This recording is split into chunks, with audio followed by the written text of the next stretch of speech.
정청래 후보에게 확장력이 부족하다는 비판 속에서 그는 조선일보와 인터뷰하지 않았다고 밝히며 논란의 중심에 섰습니다. 그 이유는 당원과의 약속이라고 설명했고 조선일보를 언론으로 보지 않는다는 입장까지 드러냈습니다. 여기에 신천지 특검 관련 의혹을 정면 반박하며 법적 대응 가능성까지 언급했고 다른 후보가 당선돼도 승복하겠다는 입장과 함께 전당대회 이후 통합 의지도 밝혔습니다. 많은 분들이 볼 수 있게 구독, 좋아요 부탁드립니다. 영상으로 보시죠. 특정 언론, 다시 말해 뭐 특정 유튜브 채널이 되겠죠. 특정 유튜브 채널하고만 주로 소통하고 그렇지 않은 언론과는 너무 소통하지 않는 것 아니냐. 심지어 여당 대표인데 네. 이거는 타당한 비판이 아닐까 싶은데요. 몇 가지 이유를 제가 말씀드리겠습니다. 저는 안티조선을 했습니다. 그리고 조선일보하고는 지금까지 단 한 차례도 인터뷰한 적이 없습니다. 당대표 기자회견 때도 TV조선이 질문하길래 전 조선일보하고 인터뷰 안 합니다. 라고 얘기했습니다. 이것이 다소 생경할 수 있습니다. 낯설을 수 있어요. 네. 근데 저는 대중과의 약속, 당원과의 약속, 저는 조선일보하고 인터뷰 안 하겠다는 약속을 지키는 차원이 하나 있고 네. 또 하나는 저는 조선일보는 언론으로 생각하지 않습니다. 그건 소신일 수 있으니까요. 네. 저는 언론하고만 인터뷰를 합니다. 그런 부분이 하나 있고요. 제가 초선 의원들 영입 인재들 제가 교육 담당을 21대 22대 국회 때 했습니다. 그 영입 인재들. 그러면서 제가 언론에 과로치기에 당하지 마라. 그렇게 언론 대응 교육을 제가 또 합니다. 뭐냐면 기사를 다 써놓습니다. 그리고 한 사람 이름이 필요합니다. 그래서 그거는 전화를 해서 거기에 관련된 답변을 하는 사람 10명이든 뭐 20명이든 할 때까지 해서 실제로는 그것이 주된 여론이 아님에도 불구하고 이름을 써놓습니다. 대체적으로 초선 국회의원뿐만 아니라 재선 삼선 국회의원이 거기에 당합니다. 그래서 거기에 당하지 말라 이렇게 해놓고요. 아무리 얘기해도 편집 방향이 있기 때문에 거기에 모자이크처럼 본인이 그냥 들어가는 거예요. 네. 여기에 당하지 말라는 거고 당대표 할 때는 제가 이렇게 생각을 했습니다. 월수금 당대표가 충분히 공개적으로 당의 방향이나 나의 뜻을 정할 수 있는 기회가 있습니다. 월수금 날 다 언론에 납니다. 그것도 일종의 직접 인터뷰를 하지는 않지만 그 효과는 충분하게 있는 거고요. 그리고 이재명 대통령 집권 1년 차에 당대표가 취임 기자회견, 100일 기자회견, 퇴임 기자회견, 100일 기자회견, 150일 기자회견. 자기 정치를 생각했다면 언론 플레이를 생각했다면 얼마든지 할 수 있습니다. 모든 언론이 다 요청을 하니까요. 저는 근데 그걸 하지 않았습니다. 왜 그러냐. 월수금 날 최고위원 발언으로 모두 발언으로 충분하다고 생각했고 그리고 아무래도 개인 인터뷰를 하다 보면 개인의 업적 성과 이런 것을 얘기할 수밖에 없어요. 저는 그것은 이재명 대통령한테 그것은 좀 미안한 일이다 이렇게 생각해서 가급적이면 제 개인적인 사항으로 인터뷰를 하지 않겠다 이렇게 했고요. 그리고 대신 당정청이 조율해서 한 정책이라든가 이런 것은 충분히 알리려고 여러 번 합동 기자회견이라든가 이런 건 여러 번 했습니다. 네. 그리고 당대표 하면서 실제로 이전에 당대표가 하지 않았던 프렌들리 프레스 프렌들리를 위해서 실제로 시간이 약간 20, 30분 나면 당대표 가는 거기에 복도통신이라고 있습니다. 기다리 쭉 있거든요. 네네네. 들어와서 아마 커피 한 잔을 한 것은 아마 제가 처음인 걸로 알고 있습니다. 저는 그건 여러 차례 했습니다. 언론과 우호적인 관계를 갖기 위해서 제 나름대로는 개인적으로는 성향상 안 맞지만 네. 그런 노력은 많이 했다라는 말씀드리고 이렇게 얘기하니까 당대표가 언론 인터뷰를 많이 해야 되는 거 아니냐. 홍보를 위해서 그 주장은 일리가 있다고 생각해요. 그렇다고 해서 제가 개인 지면 인터뷰를 찍어서 어느 언론사와 하지 않았다고 해서 이재명 정부의 정책을 홍보하는데 게을리했다라고는 생각하지 않습니다. 네. 알겠습니다. 자, 그러면 다음 저도 정치인이에요. 부고란에 자기 이름만 안 나오면 된다. 언론에 무조건 나는 게 좋다 하는 걸 제가 모르겠습니까? 아니 근데 이제 그렇지만 자제했습니다. 아니 근데 이런 게 있어요. 뭐냐면 제가 질문이 많아서 넘어가려고 했는데 네. 어떤 그 특정 커뮤니티에 이제 글을 계속 올리지 네. 않습니까? 네. 그거 관련해서 딴지일보요. 네. 너무 이제 소통의 창구를 편협하게 활용하는 거 아니냐? 자, 근데 최욱님 네. 그렇게 생각해 보세요. 제가 10년 동안 1,500번 이상을 썼습니다. 당대표가 됐다고 딱 끊습니까? 오히려 이상하지 않습니까? 제가 그거는 2016년 경부터 계속 글을 쓰면서 거기 있는 분들과 소통하고 그리고 댓글도 보고 아니 거기 쓴 거를 뭐라고 하는 사람은 없는 것 같고 네. 왜 거기만 쓰냐 뭐 이런 비판은 좀 타당할 수 있는 거 아니 아닌가? 주로 해서. 거기만 10년 동안 써왔어요. 아니 그러니까 당 대표 되면 그래도 이제 소통에 책임성이 있는데 다른 분들하고도 좀 소통을 잘 하면 어떻겠느냐? 당 대표가 됐는데도 왜 거기다 썼냐가 아니라 왜 거기다만 썼냐? 당 대표가 되면 뭐 펜코 이런 데도 쓰지. 뭐 이런 얘기입니까? 펜코는 제가 반대합니다. 그건 제가 반대합니다. 그거는 제가 받아들이겠습니다. 다른 데도 쓸 걸 그랬네. 근데 제가 10년 동안 습관이 돼 있어가지고 그랬다? 그래서 그렇게 한 거죠. 네. 당 대표가 됐다고 또 딱 끊고 안 쓰고 하는 것도 좀 그러지 않습니까? 그냥 일상적으로 당 대표도 아니다를 떠나서 네. 그냥 쭉 써왔던 아. 그런 제 나름대로 그냥 하나의 행동 패턴이었어요. 네. 알겠습니다. 자, 이거 굉장히 예민한 이슈인데요. 신천지 연루설. 네. 아, 이거는 지금 이게 간단치 않. 이거는 농담으로 이야기할 부분은 아닌 것 같아요. 지금 민주당의 전당대회 개인적으로 생각할 때 최대 리스크는 이 신천지 연루설이라고 생각합니다. 네. 왜냐하면 만약 특정 후보와 신천지가 연루된 것이라면 그 특정 후보는 법적 책임을 져야 됩니다. 그게 아니고 민주당이 신천지와 연루됐다면 민주당은 위헌 정당이 되는 겁니다. 그러면 전당대회고 뭐고 간에 이건 중요한 게 아니야. 지금 이건 큰일 날 문제야. 그런데 이것이 지금 전당대회 최대 이슈로 또 올라버렸어요. 김민석 후보의 출마의 선언 때 이 신천지 연루설을 전당대회 본질이라고 성격 규정을 했습니다. 이건 이제 워낙 중요한 부분이기 때문에 왜곡 없이 전달을 해야 되기 때문에 저희가 영상으로 좀 준비를 했습니다. 이 부분은 좀 이어폰을 좀 착용을 해주시고요. 함께 보고 오겠습니다. 지난 1년처럼 또다시 명청대전 기사 제목을 보길 원하십니까? 명청대전을 끝내야 합니다. 자기 정치와 사당화로 당정 갈등을 일으키는 당대표는 안 됩니다. 반명 분열주의는 심판해야 합니다. 말로만 친명이면 뭐합니까? 반명, 분열주의, 신천지의 3자 비밀 연합을 깨는 것이 이번 전대의 본질입니다. 네, 이것도 역시 워낙 예민한 이슈이기 때문에 왜곡을 줄여야 되기 때문에 김민석 후보의 관련 입장이 두 번에 걸쳐 나왔는데 네. 그거를 자세하게 좀 일단 전해 주시죠. 네, 먼저 7월 22일에 질문에 대한 답인데요. 저는 신천지의 정치 개입 문제점에 대해서만 지적했고 그것을 특정 후보와 연결시키는 것에 대해서까지 제가 책임질 필요는 없을 것 같다. 그것을 언론이 어떻게 생각하건 당사자들이 어떻게 생각하건 그것은 제가 책임질 영역은 아닌 것 같다. 네, 그리고 25일에도 입장을 냈습니다. 제게 유리하냐 불리하냐를 떠나 어쩔 수 없이 당과 대한민국의 미래를 생각하고 짚은 것이다.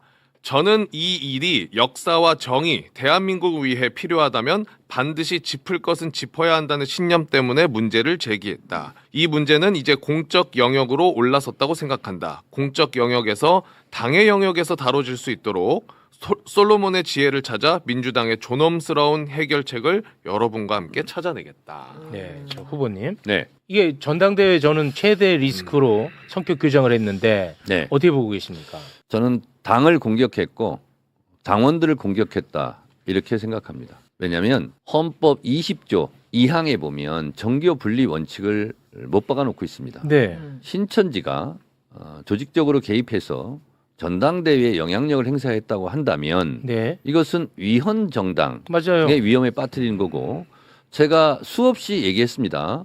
국민의힘은 위헌 정당 심판 대상이다. 네. 그리고 추경호 등이 유죄로 확정되고 그리고 신천지 통일교 등이 유죄로 확정이 된다면 국민의힘은 위헌 정당 해산 심판을 당해야 된다라는 취지로 제가 계속 얘기했습니다. 근데 바로 이렇게 이게 나오니까 국민의힘에서 심지어 특검하자 그리고 수사해라라고까지 나오고 있어요. 저도 이것은 그러면 이거는 근거를 대라. 육하 원칙에 의해서 그런 것 없이 그냥 연기 피우듯이 이렇게 하는 것은 대단히 안 좋은 민주당에 대한 부정적인 이미지를 심어주기 때문에 일단 근거를 대라. 네. 이렇게 얘기를 했고요. 그리고 박지원 의원조차 저를 뭐 많은 곳에서 비판하고 있는 박지원 어르신조차 이것을 근거를 대지 못하고 그러면 이것은 당사자가 책임을 져야 되는 거 아니냐 이렇게까지 지금 얘기를 하고 있고요. 그래서 이게 저는 신천지 사태라고 생각합니다. 신천지 그래서 사태. 이거는 공적 영역으로 올라갔다고 본인도 주장한 만큼 당에서 신속하게 조사해서 근거가 없고 허무맹랑한 주장이었다면 네. 이건 당사자를 징계해야 된다고 생각합니다. 이건 그- 해당 행위라고 생각합니다.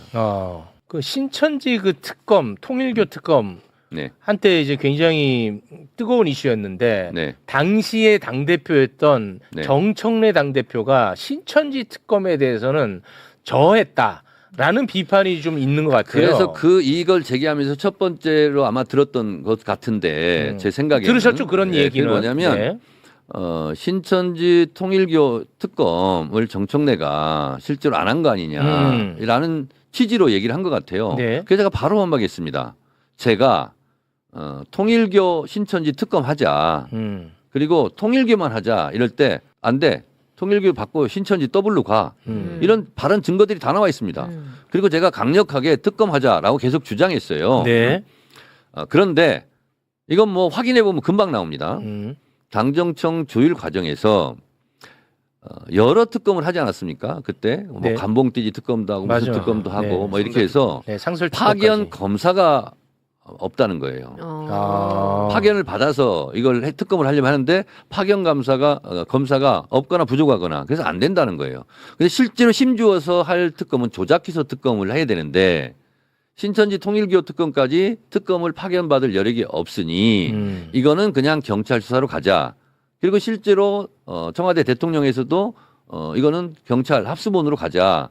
이렇게 해서 마무리가 된 거예요. 네. 저는 하려고 주장했으나 실제로 당정청 조율 과정을 하다 보니 물밑 대화를 하다 보니 파견 검사가 실제로 구하기가 좀 어려운 상태여서 네. 그렇게 한 것입니다. 알겠습니다. 그래서 저에게 신천지 통일교 특검을 제가 실제로 방해해서 안 했다라고 주장을 계속 하시려면 네. 이것은 법적으로 가도 제가 이깁니다. 알겠습니다. 근데 증인을 제가 대동할 수 있습니다. 알겠습니다.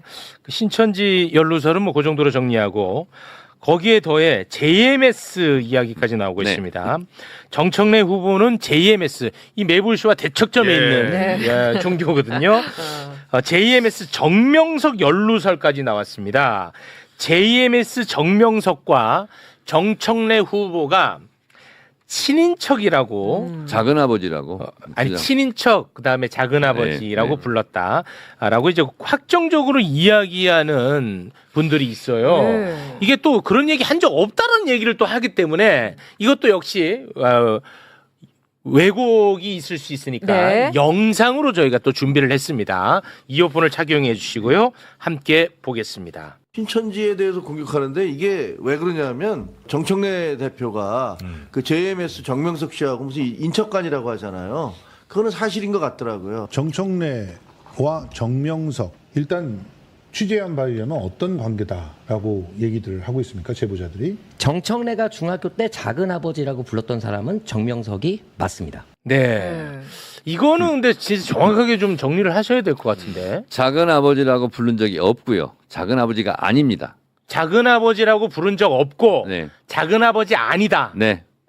그렇습니다. 그리고 저희 작은 아버지는 보시려면 제 페이스북 가면 저희 작은 아버지가 나와 계십니다. 봤는데 그걸 이제 공개하고 나서 네. 제가 또 다 살펴봤어요. 봤더니 이제 의심하는 사람들은 네. 뭐 작은 아버지가 한 명이냐 자, 뭐 이야기도 하더라고요. 저희 아버지가 해자 돌림입니다. 돌아가셨지만 해자 일자입니다. 그리고 저희 아버지 위에가 한 분 계셨고 아버지 그다음에 작은 아버지 지금 시골에 계신 분이 작은 아버지고요. 그다음에 막내 작은 아버지가 있습니다. 그래서 해자 돌림입니다. 그리고 제가 레자 돌림입니다. 그리고 아버지 위 할아버지가 길자 돌림입니다. 그리고 하동정신지는 모르겠어요. 제가 그것도 정확하지 않습니다. 그런데 저희는 친척이라고 생각해 본 적이 없습니다. 그리고 작은 아버지는 얼토당토하는 거죠. 가깝게 저는 왜 이걸 가지고 가깝게 지낸 적도 없나요? 저희 본 동네하고 본 동네하고 그 외딴 마을이었어요. 거기가 1km 이상 떨어져 있을 겁니다. 네. 별로 교류도 없습니다. 아니 그러니까 저는 뭐냐면 네. 정명석하고 뭐 어찌 하다 보니까 같은 동네에서 태어날 수는 있잖아. 네. 그럴 수는 있잖아. 그거 네. 자체는 죄가 될 수는 없어요. 네네. 그런데 같은 고장은 맞나 보군요. 저희 동네가 석망리라는 곳이고 거기가 원래 저희 동네 부를 때는 달박골이라고 그랬어요. 네. 그래서 월명동으로 이제 한자화해서 부르고 있거든요. 음. 그 마을이 있는 건 저희가 알죠. 아, 그러니까 그 마을에서 네네네. 같은 고장에서 태어난 건 맞고. 네, 그건 맞습니다. 아, 그 뭐 교류가 있는 관계는 그렇습니다. 아니고. 저하고 나이 차이도 많이 나고. 뭐- 그러면은 후보님, 네. 제가 이거 아직도 이거를 믿는 사람들도 많더라고요. 제가 다 오늘 이제 방송 준비하느라 봤어요. 네네네. 그런데 그 사람들이 하는 말은 뭐냐? 네. 의심하는 사람들이. 네. 아니 사실이 아니면 고소했겠지. 가만히 있잖아. 사실 아니냐? 저희가 법적 네. 조치를 취하고 있습니다. 지금. 아, 그렇습니까? 네, 그렇습니다. 아, 그리고 그러면 뭐. 이건 당연히 이것은 제가 이렇게 허위 가짜 정보는 정보통신망법에 의해서 제가 문 닫게 할 거고요. 아. 그다음에 또 신천지 부분도 마찬가지예요. 저희 동네 지역구 행사였습니다. 여기가 김대중 대통령 사저가 이 근처에 있지 않습니까? 매불쇼. 아, 매부시 예, 근처에 있어요. 그래서 노벨 평화상을 받아서 노벨길을 만들자. 그래서 노벨 재단이라는 데가 있었나 봐요. 그래서 노벨 재단 비석을 연트라파크 가운데 가면 지금도 있습니다. 그 제막식을 한 거였어요. 그게 지역구 행사였어요. 그래서 마포구청장, 경찰서장 저도 갔고 왠지는 모르겠지만 지금 구윤철 장관이 그때 기재부 차관할 때 왔었어요. 그게 축사하고 끝난 행사예요. 예. 근데 그 노벨재단 이사장 이모 씨가 신천지로 의심받고 있나 봐요. 근데 그 부분은 또 뭐 그게 아니다라고 지금 주장을 하고 있는 것 같고 그게 답니다. 네. 그러면 제가 그 지역구 행사에 갔으면 제가 신천지면 구윤철 장관도 신천지입니까? 알겠습니다. 네. 저는 아무리 전당대회고 뭐 저를 정치적으로 공격하고 싶더라도 이렇게까지 해야 되나?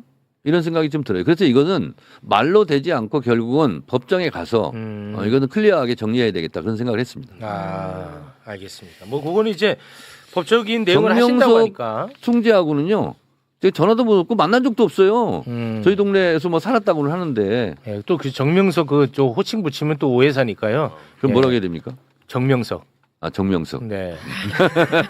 아, 저희와는 아주 대척점에 있는 네. 곳입니다. 아 왜 그렇습니까? 저희가 JMS 와 JMS와의 전면전을 선포했던 아 곳이에요. 그렇습니까? 네. 네. 잘했습니다. 잘한 거 맞죠? 표정 얻은 거 아니죠? 아닙니다. 네. 저도 같이 힘을 보태겠습니다. 알겠습니다. 네, 그거는 어쨌든 뭐 법적인 대응을 한다고 하니까 이 정도에서 마무리해도 될 것 같습니다. 네. 자, 시간이 좀 많이 흘러서 이제 끝으로 마무리를 좀 지어야 되는데 전당대회 그 후가 저는 개인적으로 참 걱정되는 네. 사람입니다. 당 대표에 출마한 새 후보 가운데 어떤 후보가 당선되더라도 저는 상처가 쉽게 봉합되기 어려울 것 같다는 걱정이 있어요. 그래서 제가 질문 드리겠습니다. 구체적으로 질문해야 돼, 이런 거는. 네. 나머지 그 두 후보 중 누군가가 당대표가 되더라도 승복하시겠습니까? 오브 코스 당연합니다. 그러면 기쁘게 박수 쳐주시겠습니까? 네 그렇습니다. 그러면 상처받은 정청래 후보의 지지자들도 함께 하게끔 길을 인도하시겠습니까? 엄청 노력하겠습니다. 정청래 후보가 당대표에 당선된다면 나머지 두 후보 그리고 나머지 두 후보를 지지했던 지지자들 상처 봉합 어떻게 하시겠습니까? 제가 공약까지 했습니다. 씻김 굿이라도 하겠다. 그리고 당원들 모여서 난장 토론 같은 걸 하겠다. 그리고 도대체 정청래를 싫어하는데 왜 싫어하냐? 신천지라서 싫어하냐? 나 신천지 아니다. 이런 얘기를 오늘 한 것처럼 그걸 다 터놓고 한번 얘기하고 싶어요. 그래서 뭔가 한번 씻김 굿이라도 해서라도 그것을 봉합해야 되겠다. 왜냐하면 이재명 정부를 선고한다는 것은 총선 승리, 대선 승리, 정권 재창출로 너는 완성된다고 생각하고요. 지금 같은 AI 혁명 시대, 우리 AI 3대 강국인데 올라섰거든요.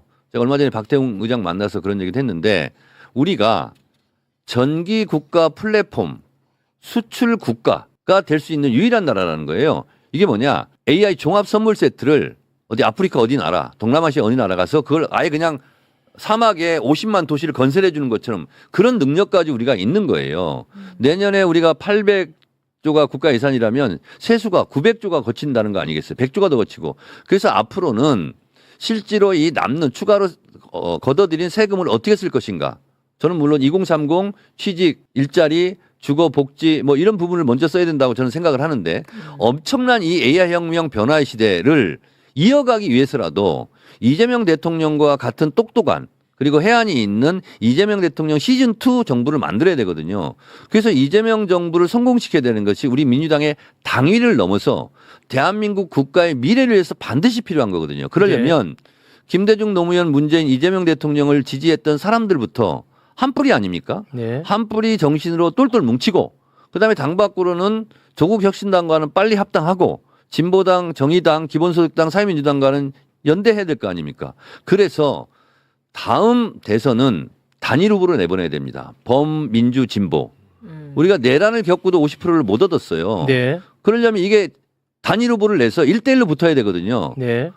그런 것이 정해져 있는 정답이에요. 네. 그럼 그거를 하려면 이번 전당대회부터 그런 에너지를 모아야 되는데 이렇게 서로 핥히고 하면 되겠느냐. 그래서 저는 네거티브 하지 않겠다. 남 탓하지 않겠다. 다만 정당방위만 하겠다라고 제가 주장하는 것이 저를 지지하지 않는 지지자라고 해서 제가 상처를 주고 싶은 생각이 전혀 없습니다. 네. 그래서 새 후보가 저와 같은 정신 자세를 가졌으면 좋겠습니다. 알겠습니다.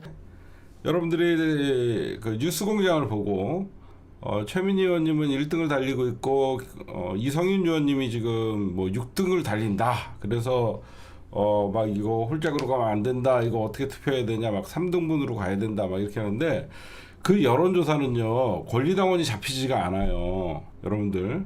민주당 지지층 플러스 그렇게 잡힌 거예요. 일단은 그 여론조사의 함정은 권리당원이 잡히지가 않아요. 예?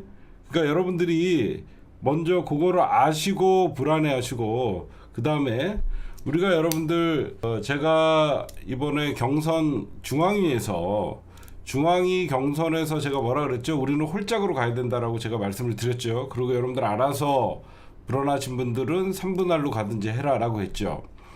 여러분들 중앙위 경선은요. 권리당원의 표가 중앙이랑 5대5였는데도 불구하고 3명이 다 통과됐죠. 잘 생각해 보시면. 그렇죠? 제 말 이해 가세요? 중앙위는 굉장히 권리당원이 참여를 많이 했지만 권리당원 표가 50%밖에 반영이 안 된 표예요. 그런데도 3명이 다 이겨요. 그건 무슨 말이냐면 우리 A그룹의 파이가 거의 7대3 정도로 압승을 하고 있어요. 그러니까 우리는 엄청나게 많은 권리당원을 확보를 하고 있는 거고 저쪽은 빈수레가 요란하듯이 시끄럽기만 하지만 진짜 권리당원은 몇 안 되고 대부분 국회의원들과 그 주변에 있는 뭐 지역위원장들 이런 사람들이 지네가 지금 권력을 쥐고 있으니까 지네들이 떠드는 거예요. 그러면 어떻게 해야 되냐? 본선은 더욱더 홀짝으로 가는 거예요. 무조건. 다만 지금부터 공개 안 하려고 그랬는데 제가 나중에 공개하려고 그랬는데 여러분들에게 알려드릴게요. 잘 들으세요. 주목을 하시고. 여러분들 제가 선거를 여러분들 알다시피 제가 1, 2년 된 유튜브가 아니잖아요. 제가 선거를 벌써 2016년부터 몇 번을 치러봤겠습니까? 2016년 총선, 지방선거, 대선, 총선, 지방선거. 여러분들 지금부터 잘 들으셔요. 우리가 파이가 크다는 건 여러분들 인정하십시오. 인정하십니까? 우리가 파이가 크다는 건 인정해요. 권리당원이 이제는 1인 1표제고 이 개혁파 범민주진영이 사람들이 많다는 건 여러분들도 인정하죠. 그거는 의심의 여지가 없죠. 그렇죠? 어떻게 하는 거냐면요. 여러분들 잘 보세요. 이번에 전당대회가 어디서부터 시작하죠? 원래 여러분들 전당대회를요. 우리는 알만한 사람들은 알아요.